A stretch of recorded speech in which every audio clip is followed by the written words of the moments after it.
Remember the last video, I had changed all the pots, gave everything a cleanup, and while the pots seem to be all connected properly, all the solder joints are making good connections.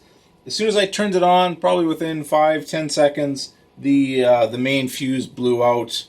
I did notice that 2 of the transistors in the back were screaming hot, along with 2 of the 5-watt resistors. So I'm going to start my my troubleshooting there. I'm going to take a look at the circuit diagram.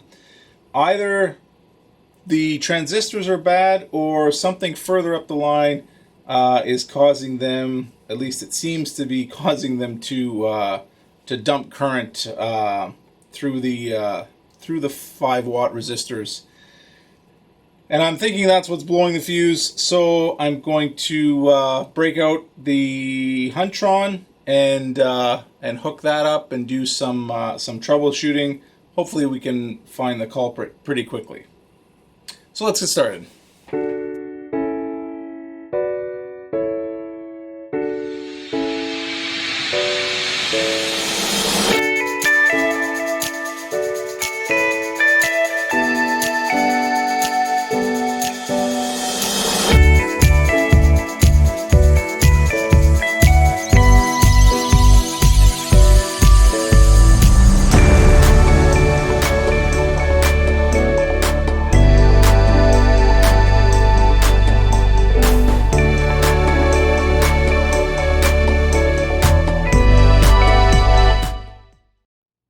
Now, before I take the circuit board out of the case, just wanted to confirm what was going on. So I cycled the power a few times.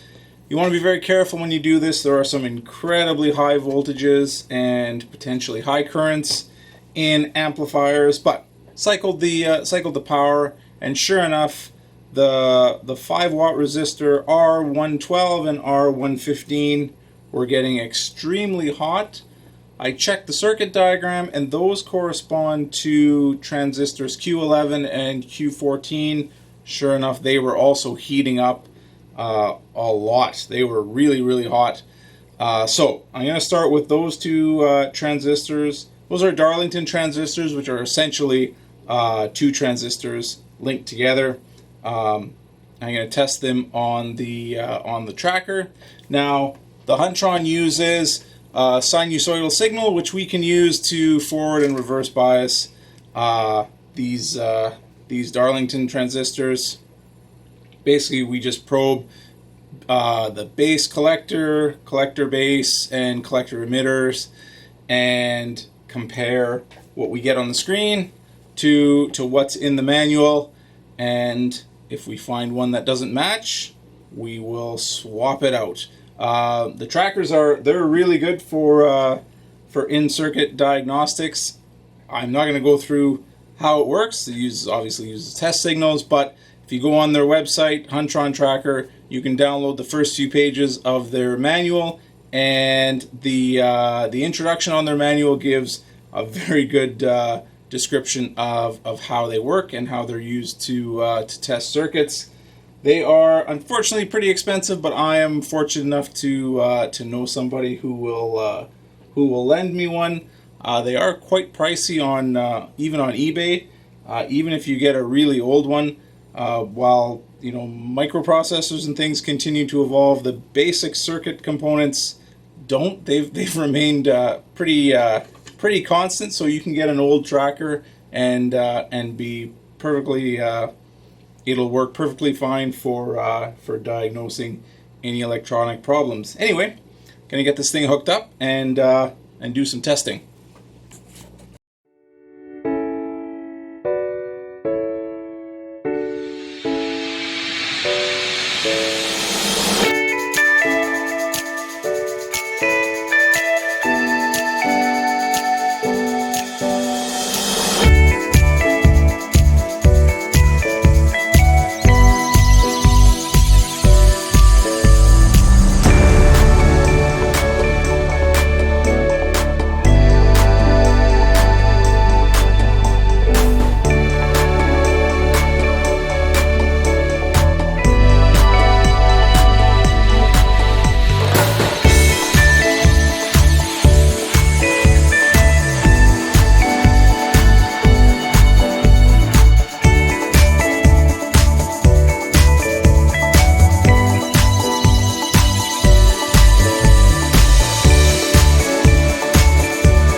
So it turns out I have a bunch of the Darlington transistors that I need, so I'm just going to go ahead and replace all 4 of them. Pretty standard standard transistors, nothing really special about them. I am going to use a new mica pad and a new shoulder washer as well, just to make sure they're all properly isolated. So as you saw, I already desoldered and pulled the old transistors. There's 2 different types. There is the TIP 142 and 147. So yeah, replace those, and hopefully we will have solved our problem, and I can get this project off the workbench.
Okay, so we swapped everything out.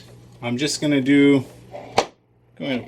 power it on ever so briefly and see if the fuse continues to pop.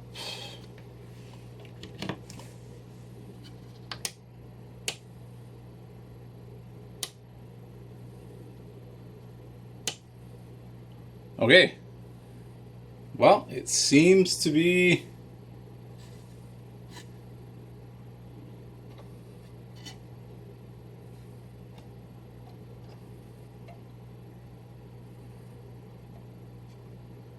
I know that doesn't seem like much, but it was blowing, the fuse was blowing even with that brief of a power cycle. Everything, I don't want to leave it on too long without these the transistors on attached to the heat sink, but it looks like that's fixed it. So I'll go ahead and remount these to the back heatsink bar, and yeah, hook it up and let it run for a little bit longer. But first, I'm going to get those hooked up again. Cool.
Alright guys, I'm going to end the video here and give you a little update on what's happening with this unit. I had actually filmed myself reassembling the whole thing and showing you guys that it actually did fix the problem.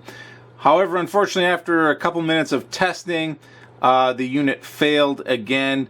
This time it's failed with a different issues. So the original issue, I worked out that the Q11 and Q14 had shorted. So the emitters and collectors on Q11 and Q14 shorted.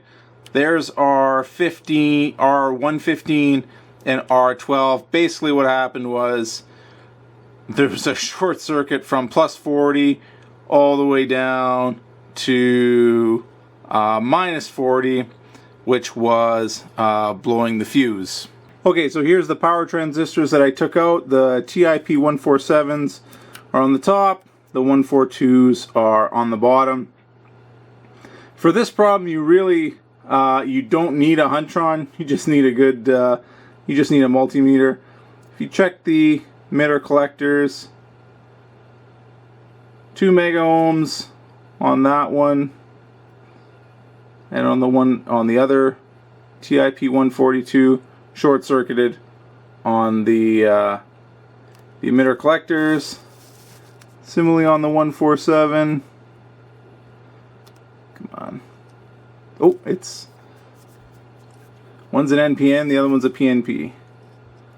So 1.9 mega ohms, and that one's shorted. So the reason my fuse was blowing was that there was basically short circuit between the plus 40 volts and the minus 40 volts. Alright, so the new problem that I have is a DC voltage being sent to the speaker, as well as either a 60 or 120 hertz noise getting into the speaker as well.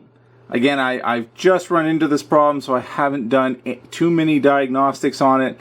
What I have figured out, the DC going to the speaker, the minus 40 volts, is the result of these two, the new transistors that I put in. Again, the emitters and collectors are shorted, so that's just passing DC, minus 40 volts DC directly to the speaker. Luckily, the speaker wasn't damaged. I didn't, as soon as it happened, I shut the amp off, so that was good. Basically, the plan is now to go through this entire amp and go through all the test points and check pretty much all the components to make sure they are within specifications. I thought I was going to get this off the workbench, but looks like it'll be on here for a little bit longer. But I am determined to get this thing back up and running. So until the next one, I'll see you later.